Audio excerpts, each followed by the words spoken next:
हरे कृष्णा। कैसे हैं आप सब लोग? आई होप आप भी सब स्वस्थ होंगे, मस्त होंगे। तो मैं भी यहाँ ठीक हूँ।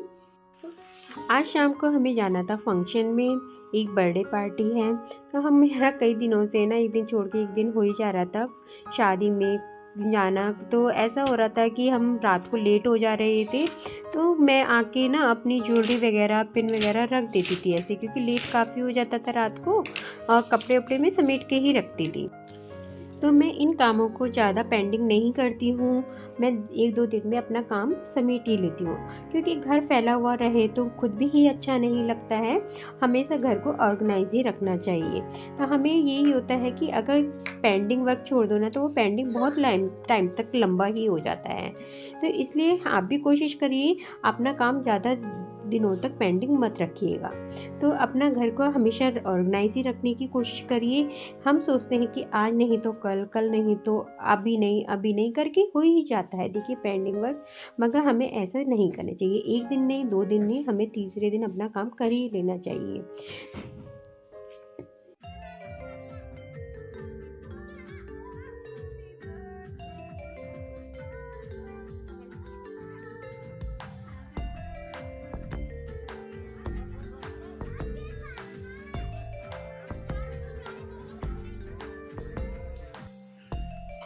तो ये है डुग्गू, जिसका बर्थडे है। तो ये हैं उसके पेरेंट्स और वो हैं उसकी दादी जो टीका कर रही थी।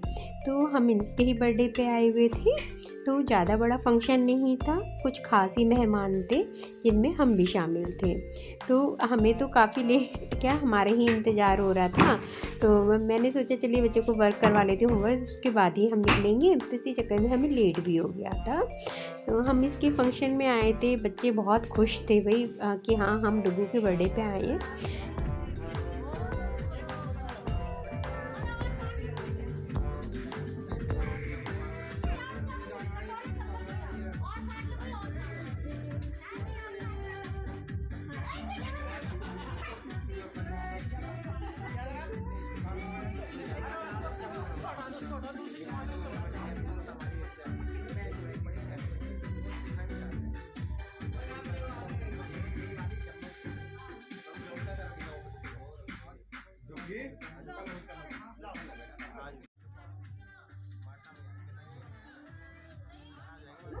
कोई ना, अच्छा साथ में हम तीनों इधर आ जाएंगे। तुम वैसे फिर भी लेके आ तो इधर ही आ जाओ। जाओ तुम भी उधर जाओ। हैं? ब्लॉग बना रहे? यूट्यूब चैनल वाला। हाँ, ये ब्लॉग है। अच्छा लगता है। रोशनी यहाँ लाइट जला दो। तो ये है अगले दिन मैं बना रही थी कढ़ी। मुझे कढ़ी बनानी थी। तो बच्चों का स्कूल 10 o'clock का हो गया है ना, तो बच्चों की वजह से पहले मुझे लेट हो जाता था। पर मैंने सोचा नहीं, अब मैं लेट नहीं करना, अब मैं साथ साथ सारे काम एक साथ ही करूँगी। ब्रेकफास्ट और लंच दोनों की तैयारी एक साथ कर दूँगी। उधर देखिए मैंने कढ़ी बना दी, पकौड़ी भी बना दी है। पापा जी के लिए मैं नाश्ता बना रही थी, और देखिए मैंने यह पकौड़ी बनाई ही चुकी हूँ मैं।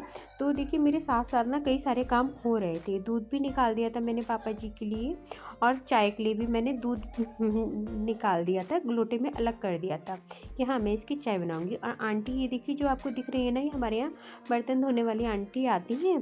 तो मैं उनको साथ साथ खाली बर्तन भी करके देती। जितने बर्तन इनके सामने होंगे वो मैं दे दूँगी, बाकी जो रहेंगे बाद में तो मैं अपने आप खुद ही वॉश करूँगी, क्योंकि आंटी के लिए भी ना बहुत, वो कब तक वेट करेंगी मेरा। तो इसी वजह से मैं अपने बर्तन ना, बाकी के नाश्ते की जो हम लगाते हैं वो खाते हैं, तो वो हम अपने आप ही वॉश कर लेते हैं। और सुबह का टाइम तो इतना बिज़ी होता है ना, तो बहुत बिज़ी हो जाता है। और सुबह ना हमारे यहाँ बाथरूम खाली नहीं रहता है, वरना तो मैं सुबह नहा के अपना ब्रेकफास्ट लंच तैयार करती ना तो सही रहता है। वरना हमारे यहाँ सुबह पापा जी, मम्मी, गुड़िया दीदी हैं और बच्चे हैं, इनका नहाना धोना निपटता है। उसके बाद ही मैं अपने किचन से निपट के ना तब नहा कर फिर ब्रेकफास्ट करती हूँ। तो इस वजह से मुझे विंटर्स में लेट हो जाता है कि बाथरूम एक है और नहाने वाले कैंडिडेट ज़्यादा हैं। तो इसलिए मैं बाद में ही नहाती हूँ कि चलो सब चीज़ों से फ्री हो जाऊँगी और मैं तभी नहाऊँगी। वरना नहाए बगैर तो बहुत अजीब सा ही लगता रहता है वरना। तो मैं यहाँ पापा जी के लिए नाश्ता भी लगा रही थी। तो इतनी मम्मी आई थी किचन में, मैंने मम्मी से बोल दिया मम्मी आप अंदर जा रही हो तो आप पापा जी के लिए नाश्ता भी ले जाओ। और हमारे यहाँ क्या है ना, मम्मी बोलती हैं कि कभी भी तुम 1 रोटी या 3 रोटियाँ मत बनाया करो, या तो 2 रोटी बनाओ या 3 रोटियों से ज़्यादा बनाओ। तो मैंने पापा जी के लिए नाश्ता बना ही दिया था, मम्मी से बोल दिया था तो मम्मी अंदर ले जाएंगी पापा जी के लिए नाश्ता, बाकी दूध मैं पहुंचा दूंगी बाद बाद में। और मम्मी के लिए मुझे सेकनी 1 नमक की रोटी, वो खाती हैं लहसुन की चटनी से, क्योंकि मम्मी का जायका हो रहा है ख़राब।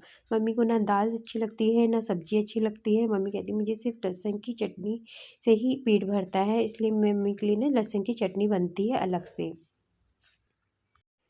तो इसी वजह से ना काफ़ी लेट भी हो जाता है नाश्ते के लिए, कि किसी के लिए कुछ किसी के लिए कुछ। तो बच्चों की अलग डिमांड रहती है कि हमें ये नहीं खाना, हमें वो नहीं खाना।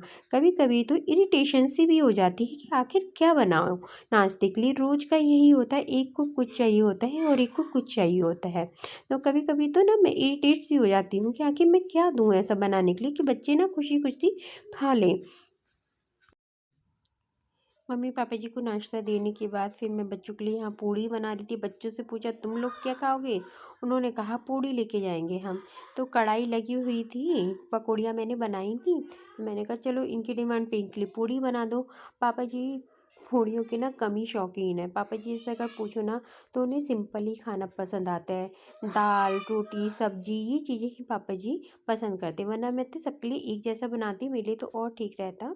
तो कहीं आप भी नेगेटिविटी करें कि बच्चों के लिए अलग और पापा जी के लिए रोटी, तो नहीं जी, दाल के साथ रोटी ही अच्छी लगती है। और हमारे यहाँ पापा जी सिंपल ही खाना पसंद करते हैं। तो आज क्या हुआ, मैंने कल रात परी के लिए ना परी की पैंट धोई थी स्कूल की, और मैंने वो तय बना के पता नहीं कहाँ रख दी। वो सुबह सुबह का टाइम ऐसा था कि वो मुझे मिल ही नहीं रही थी। इन्होंने ढूंढी मैंने ढूंढी हम सब ने ढूंढी, वो पैंट ही नहीं मिली। फिर उसे वही है डेली की जो वो पहन के जाती है, क्योंकि वेडनेसडे और सैटरडे में वो वाइट की कपड़े पहन के जाती है। तो वो ना परेशान भी कर रही थी कि नहीं मुझे वाइट पहनने। फिर हमने हार के जब वो नहीं मिली ना तो उसे ब्लू ही पैंट पहना दी।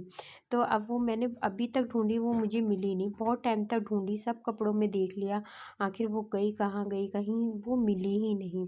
तो अब मुझे तो बहुत ही लग रहा था कि मैंने आखिर कहाँ रख दी। प्रेस के कपड़े भी देख लिए, वार्डरोब भी देख ली, सबकी रेक्स भी देख ली, ड्रॉस वगैरह सब देख लिया, मगर वो कपड़े नहीं मिले, वो पैंट उसकी नहीं मिली।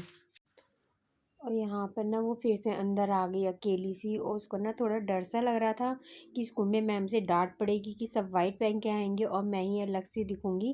तो उसको बहुत समझाया, बेटा पापा कह देंगे कि पैंट कुछ फट गई थी या जो भी बहाना मिलाएं पापा कह देंगे। तो वो ना अकेली उदास से भी हो रही थी, वो ना बहुत जल्दी ना दिल पे ले लेती है बातों को। उसे बहुत समझा बुझा के भेजा, वो रोई भी बहुत कुछ, मगर क्या करें, मतलब बच्चे को देख के लग भी रहा था, एक मन हो रहा था मैं इसको स्कूल भेजूँ या ना भेजूँ, मगर नहीं, छुट्टी करा के भी ना पढ़ाई ख़राब हो जाती उसकी, इस वजह से मैंने उसे स्कूल भी भेजा। देखिए यही होता है बच्चे के साथ ना, बच्चे की पढ़ाई से खिलवाड़ नहीं किया जा सकता। तो फिर भी वो बेचारी मान जाती है, बहुत ही मतलब समझदार है वो। वही बच्चों के जाने के बाद फिर मैं नहाने चली गई थी, क्योंकि अगर मैं इसको भी लेट कर देती तो बहुत लेट हो जाता है फिर नहाने के लिए। फिर मैं यहाँ पे सबने तो पूजा पाठ कर ली थी, चिराग भी बुझ चुका था।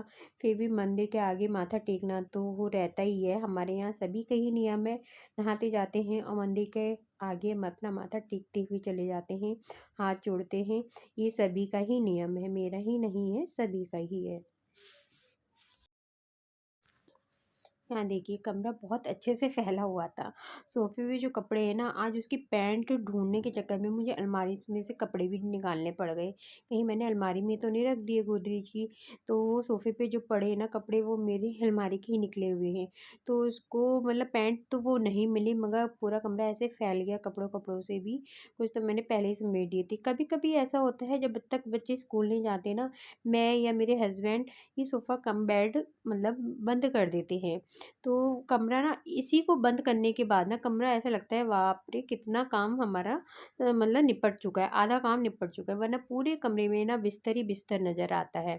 तो ये कंबल है, ब्लैंकेट है, जिस पे मैंने ना कवर चढ़ा रखा है, ये सनील का। तो मतलब ऐसा लगता है जैसे पूरी रज़ाई का ही काम करता है ये। मैंने अपने सभी ब्लैंकेट्स पे कवर चढ़ा रखे हैं। आपको मैंने जैसे पहले भी बताया था कि मैंने सिंगल मेरे ब्लैंकेट जो है उस पे भी मैंने कवर चढ़ा रखे हैं, जो पूरी ही मतलब ब्लैंकेट का ही काम करते हैं। हमने अभी तक रज़ाई निकाली ही नहीं है, ये हम ब्लैंकेट ही ओढ़ रहे हैं। एक तो हमारे रूम में कहीं से हवा आस-पास नहीं होती है, तो इस वजह से हम ब्लैंकेट में ही हमारा काम चल रहा है और बिल्कुल हवा ठंड नहीं लगती है कमरे में। हर हाउसवाइफ ना अपने काम को एक टाइम के अनुसार ही पूरा करके चलती है। मतलब उसका एक मैनेजमेंट होता है कि वो अपने काम को ना कितने टाइम तक निपटाना है उसे। जैसे खाना बनाना ही है, उसे अपना खाना कितने बजे तक करना है, कपड़े कितने बजे तक धोने हैं। तो थोड़ा बहुत तो ऊपर अप डाउन होता ही रहता है। मैं ऐसे ही मैं भी मतलब अपने काम को ना एक टाइम के अकॉर्डिंग ही करती हूँ। मैं पहले जैसे 11 बजे, साढ़े 11 बजे तक अपने काम मतलब 11 बजे तक मैं निपटा ही लेती थी अपने काम, कि मुझे 11 साढ़े 11 बजे तक ही कपड़े वॉश करने हैं। उसके बाद मैं अपने कपड़े ना, जैसे 1-2 कपड़े रह भी जाते थे, मैं उनको फिर से रख देती थी कि मैं 1-2 कपड़ों के लिए दोबारा मशीन नहीं लगाती थी। मैं सुबह ही मॉर्निंग में ही अपने कप मशीन लगा देती थी। 7 बजे, 6 बजे उठी तो 6 बजे ऐसे अपनी मशीन लगा लेती थी। मुझे कुछ डीआईवाई का शौक़ भी है, सिलाई, कढ़ाई, बुनाई का भी शौक़ है। तो मुझे उन चीज़ों के लिए भी अपने लिए टाइम चाहिए होता है। तो मुझे इन चीज़ों को अपना शौक़ बरकरार रखना है, तो मुझे इनके लिए भी टाइम निकालना ही पड़ेगा। और मुझे नहीं लगता अपने शौक़ों को मारना चाहिए। मुझे जिन चीज़ों का शौक़ है मैं उनको कभी नहीं मारती। मुझे सिलाई का शौक़ है, मैं अपने सूट खुद स्टिच करके भी पहन लेती हूँ, जब भी मुझे टाइम मिलता है। वरना तो मैं ख़ैर बाहर से ही सिलवाती हूँ, क्योंकि मेरे बच्चे भी छोटे हैं, घर के भी काम होते हैं। और मुझे जैसे सिलाई का शौक़ है, सिलाई भी कर लेती हूँ। कुशन कवर बनाने हुए, जैसे आपको मेरे बेड पे एक पिलो कवर सबसे पहला वाला जो दिख रहा है, ये भी मैंने खुद ही स्टिच करा था। तो मैंने अपने इस बेड के शीट के मैचिंग का ही बना लिया था। 1-2 बेडशीट और है मेरी, तो मैंने उसके मैचिंग का सिंपल ही बनाया था। तो फिर यही रीज़न है, मुझे अपने शौक़ मारने नहीं है। मुझे जो शौक़ है वो मुझे पूरा ही करना है। तो आपको भी यही करना चाहिए कि अपनी ज़िंदगी को हमेशा पॉजिटिव वे में ही लेके जाइए। आप नेगेटिविटी आने ही नहीं दीजिए कि जी मुझे टाइम नहीं मिलता, मुझे इन चीज़ों का टाइम नहीं मिलता। और यहाँ देखिए, मैं ना आपको ये जो चीज़ें दिखा रही हूँ ना, अपने बेटे की दिखा रही हूँ, वो इतनी छोटी-छोटी चीज़ें भी ना इधर रख देता है, उधर रख देता है। तो मुझे बस इनको समेटने में ही बहुत टाइम लग जाता है। हाँ, तो मैं यही कह रही थी कि हमें अपने शौकों को नहीं मारना चाहिए। और हर गृहिणी में देखिए कोई ना कोई हुनर ज़रूर होता है, चाहे वो कुकिंग का हो, कोई चाहे वो सिलाई का हो, चाहे वो गाने बजाने का हो। कि वो उसे ना अपनी एक ना एक चीज़ को ना आगे तक ले जाना ही चाहिए। देखिए आजकल सोशल मीडिया का ज़माना है, और हमारे लिए तो बहुत ही अच्छी ये बात है कि हम अपने शौकों को और उजागर करें, आगे को बढ़ें। तो पहले मेरा भी ये कुछ डर था कि यार मैं सोशल मीडिया पे आऊँगी तो यार लोग हँसेंगे, मज़ाक बनाएँगे। मगर अब धीरे-धीरे जैसे मैं आगे बढ़ती रही ना, तो मुझे ये चीज़ें ना बिल्कुल कोई मायने ही नहीं रखती कि लोग क्या कहेंगे, मज़ाक बनाएँगे। बिल्कुल आप इस चीज़ को भी मत सोचिए, इग्नोर करते जाइए और आगे बढ़ते जाइए। तभी आप जीवन में सफल हो सकते हैं, वरना नहीं, कभी नहीं। अगर हम यही सोचेंगे ना कि दुनिया क्या कहेगी, दुनिया तो देखिए अच्छा भी कहेगी और बुरा भी कहेगी। तो हम बुरी चीज़ों को क्यों अपने माइंड में रखें? हम वो क्यों नहीं सोचते कि हाँ, दूसरे ने अच्छा भी कहा है। हर सिक्के के 2 पहलू होते हैं, एक नेगेटिव और एक पॉजिटिव। तो हम पॉजिटिव को ही लेके क्यों नहीं आगे बढ़े, नेगेटिविटी को क्यों अपनाएं? तो मेरा तो मानना यही है। तो आपका क्या विचार है? तो आप भी मुझे कमेंट बॉक्स में ज़रूर बताइएगा। और ये वीडियो बहुत लंबी होती जा रही है, इसी का मैं एंड करती हूँ यहाँ पर।